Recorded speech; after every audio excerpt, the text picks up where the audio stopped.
Okay, so talking about solving quadratics with the quadratic formula. So this is from your homework, worksheet 4.8 on the front side. I'm going to start with problem number 1.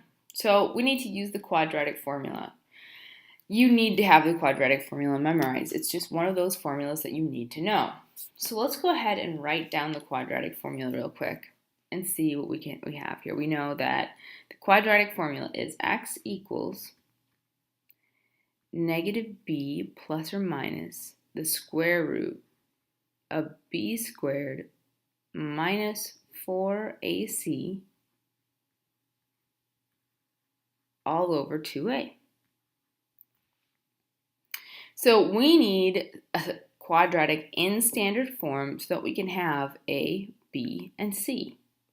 And we do. We have a quadratic in standard form and it's equal to 0, and that's what we need.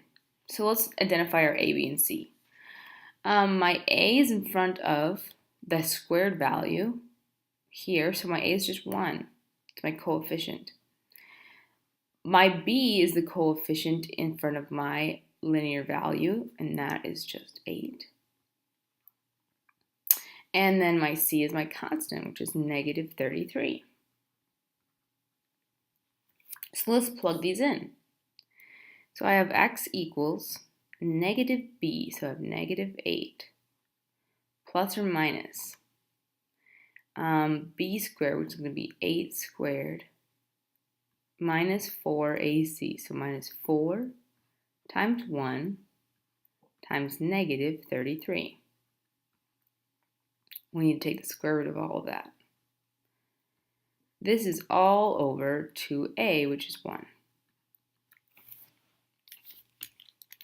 Now that we've plugged everything in, we can just simplify what we can. We've got to do a lot of it in steps. So let's go ahead and start. Negative b is as simplified as I can get for that part right now. Plus or minus. And then b squared is 64.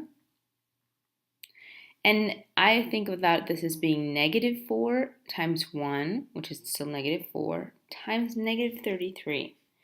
So 4 times 33 is 132. So because we have two negatives here, it becomes plus 132. And I take the square root of that. All over 2a, which is just 2. Okay, let's go ahead and simplify again. Negative 8 plus or minus. What is 64 plus 132? 196.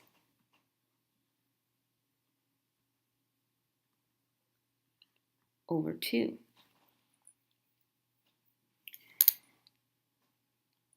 And I'm going to simplify again. Luckily, 196 is a perfect square. The square root of 196 is 14. So we can do x equals negative 8 plus or minus 14 over 2.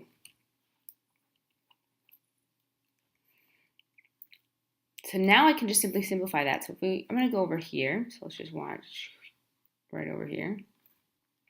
And I'm going to have x equals, and now I have to split it up into kind of two possibilities. I have negative 8 plus 14 over 2, and x equals negative 8 minus 14 over 2. Well, for my first option, negative 8 plus 14 is 6 over 2, which is 3. And for my second option, I get negative 8 minus 14 is negative 22 over 2, which gives us negative 11. So my two zeros, or the two places where this equation passes through the x-axis, is 3 and negative 11.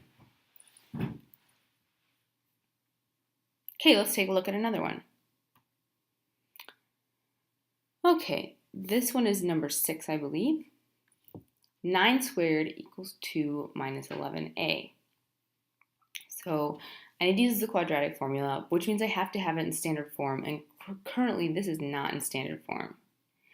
To be in standard form, that has to be a squared, the ax squared, plus bx squared, whoops, not squared. So it has to be ax squared plus bx plus c equals 0. So let's go ahead and move these over. I want to leave the 9a squared on that side, so I'm going to add the 11a to both sides. So I get 9a squared plus 11a equals negative 2. And then finally, positive 2. Finally, I need to move the 2 over to the other side by subtracting 2 from each side. So I have 9a squared plus 11a minus 2 equals 0. Now I can do the quadratic formula. Well, let's take a look at what my a, b, and c are. Well, a is 9, b is 11, and c is negative 2. Okay, let's go ahead and plug it into our quadratic formula. I'm going to kind of start over here so I have lots of room. So I know that the quadratic formula is x equals negative b plus or minus the square root of b squared minus 4ac over 2a. Okay, so let's start plugging it in.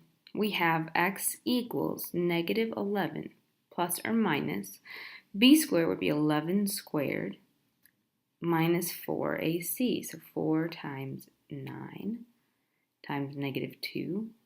And we have to take the square root of this entire expression. And on the bottom I have 2 times 9. So let's simplify that a little bit. Negative 11 plus or minus 11 squared is 121. Negative 4 times 9 times negative 2. Well, I have 2 negatives here, so it's going to be positive. And this is really 36 times 2, which is 72. So I'm going to add 72. All over 2 times 9, which is 18. Over here, if I continue, I'll have x equals negative 11 plus or minus, and 121 plus 72 is 193. And that's all over 18. Well, 193 is not a perfect square, so we're just going to leave it like that. And we're just going to say we want x equals negative 11. One of our options is plus 1, the square root of 193 over 18. The other x-intercept will be x equals negative 11 minus the square root of 193 over 18. So these are our two options. Because 193 is not a perfect square, we cannot simplify it, so we leave our answers like so.